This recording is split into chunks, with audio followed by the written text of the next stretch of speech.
I don't know half of you half as well as I should like, and I like less than half of you half as well as you deserve.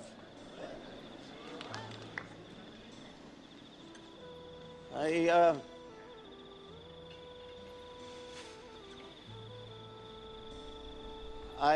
have things to do.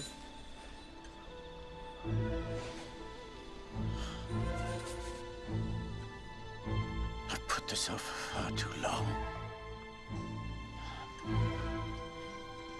I regret to announce this is the end. I'm going now. I bid you all a very fond farewell. Goodbye.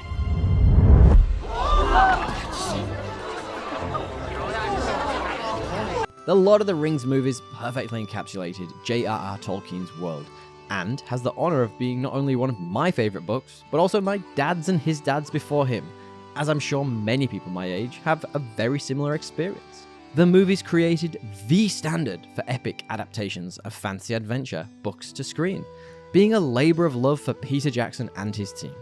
Now, if you clicked on this video because of the clickbaity title, well, by now you probably know what's coming. Full disclosure, I don't actually hate The Lord of the Rings. Why would I? For the 150th episode of our podcast Assemble, which you can find on all podcast platforms right now, we decided to talk about one of our favourite movies of all time. And we just happened to fall on The Fellowship of the Ring. Go check it out, I'm going to link it right here for you.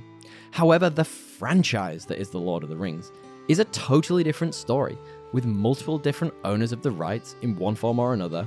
There is an animated movie coming out this festive period, and another big budget, The Hunt for Gollum movie in the works.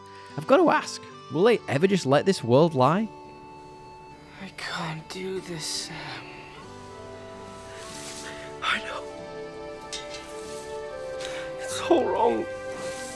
Hello, my name's Tommy, and I am delighted to welcome you to Podcast Assemble.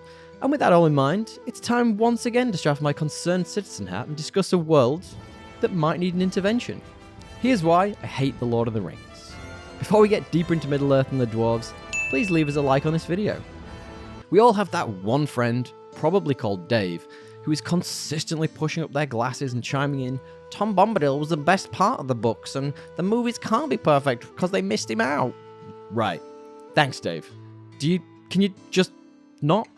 The awe-inspiring world and deeply rich characters created by Peter Jackson and team show an unparalleled love for J.R.R. Tolkien's source material, right down to the tiny, easily missed details. Take Saruman, for example. Aside from the inspired casting of Christopher Lee, R.I.P., the slightly haggard look and gruff tone of Gandalf's friend and mentor as we're introduced to him in the Fellowship give you a distinct, uneasy feeling.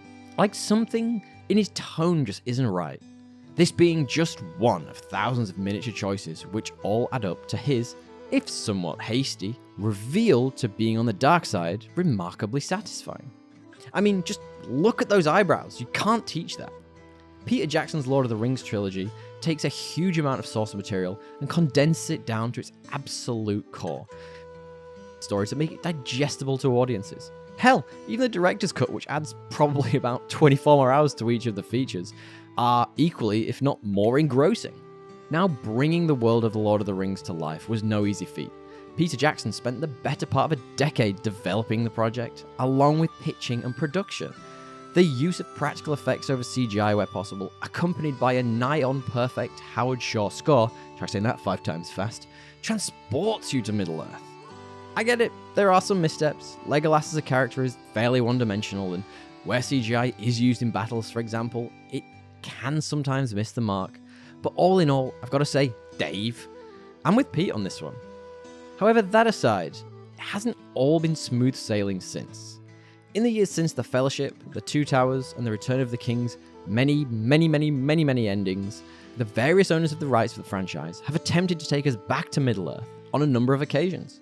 To name a few, the Hobbit movies were the first big-budget attempt to bring back the old magic, adapting a significantly smaller work of Tolkien into a trilogy of its own.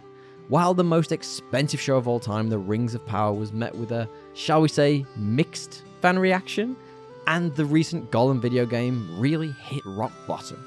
While big corporations continue to demand never-ending franchises that plunder, reboot, and expand upon beloved properties, weaponizing our nostalgia, it feels more and more like diminishing returns. I mean, again, take the Marvel Cinematic Universe, for example. The Hobbit trilogy is the perfect encapsulation of everything wrong with this system. Taking the roughly 300 pages of prequel book and spinning it into 474 minutes of screen time. That is almost 8 hours of movie. If you take a rule of thumb and say 1 page of movie script represents roughly 1 minute of screen time, even if it were a 1-to-1 ratio, which it isn't, then you've still got over 2 hours of script. They just had to, make up.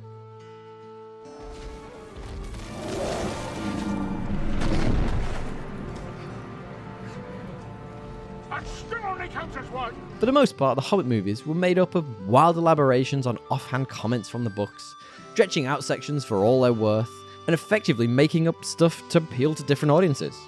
Take Tauriel's love triangle, the inclusion of the Battle of the Five Armies, and simply Legolas's presence as great examples of this. I mean, I know I said the original trilogy did Legolas dirty, but no one wanted this to make up for it. Now, it's common knowledge that Peter Jackson appears to have been pretty much forced to direct the Hobbit films, I assume at gunpoint. Jackson was giving no real planning or preparation time, so it's hard to blame him for the CGI monstrosity that eventuated, with the trilogy lacking the love and care of the originals. When you're going onto a set, very complicated, and you're winging it. You've got nothing to go on, no storyboards, no previs. You've got these massively complicated scenes and you're just making it up. Now, if you've listened to Podcast Assemble, you'll know that wonky CGI really takes me way out of a movie. And to be honest, I've really struggled to even watch these. Visually, they're unappealing with vapid stories. The Hobbit movies are still nausea-inducing. And quite possibly in an ironic twist, a prequel to what is about to come in the world of The Lord of the Rings. Enter the Rings of Power! Now, for complete transparency, I didn't mind that Amazon backed the Rings of Power, was just fine. Though I assume to Jeff Bezos, who almost definitely doesn't care about my opinion, it really isn't ideal when a show backed by over $1 billion of his own money gets a collective meh from fans. The plot is uninspired, the characters, though well acted, give half-baked dialogue. It almost feels lazy, like a show written after feeding the entire works of J.R.R. Tolkien to ChatGPT and asking it to create something new and vaguely related. Here's the thing. The Rings of Power is based on J.R.R. Tolkien's extensive mythology and history of Middle-earth, primarily drawing from the appendices of The Lord of the Rings. The series is set during the Second Age of Middle-earth, 1,000 years before the events of The Hobbit or The Lord of the Rings. Again, the appendices. These cover major events such as the forging of the Rings of Power, the rise of Sauron, the fall of Numenor, and the last alliance between the elves and men. It sounds like it should be a vast and expansive exploration of the history, right? But in reality, the show's lack of any substance makes it teeter on uninteresting, including plot contrivances and made-up elements to appeal to new audiences. Sound familiar? It quintessentially feels like what it is, another exploration of the world based on very, very little. Sort of stretched, like butter scraped over too much bread. Going back to transparency, I think the show is beautifully put together when it utilizes real sets and minimizes the use of CGI. Again, I don't even mind a lot of the casting, even if Elrond has the most punchable face on streaming right now. But it feels like a totally unnecessary cash grab. So as we barrel towards more and more Middle-earthian content, it's tough not to wonder whether The Lord of the Rings is the victim of capitalism and will never be allowed to rest. With the Rings of Power Season 2 upcoming, further diving into the Lord of the Rings appendices, the previously mentioned War of Rohirrim animated film, which is based on more details from the appendices of the Lord of the Rings, covering the history of Rohan's rulers, coming just on the horizon, and the Hunt for Gollum movie, based on little more than a couple of lines of text from the books in the works. Fans of the books are going to be inundated with content, for better or worse. As Mr. Sunday Movies says, anything can be good. There's always hope. But the more I hear coming out, the more worried I am about this once beloved franchise. Who cares anyway? We can always just put on the original trilogy any old time. But what we want to know is, what do you think? Let me know if you were suckered in by the clickbaity title and stayed for my ramblings in the comments below.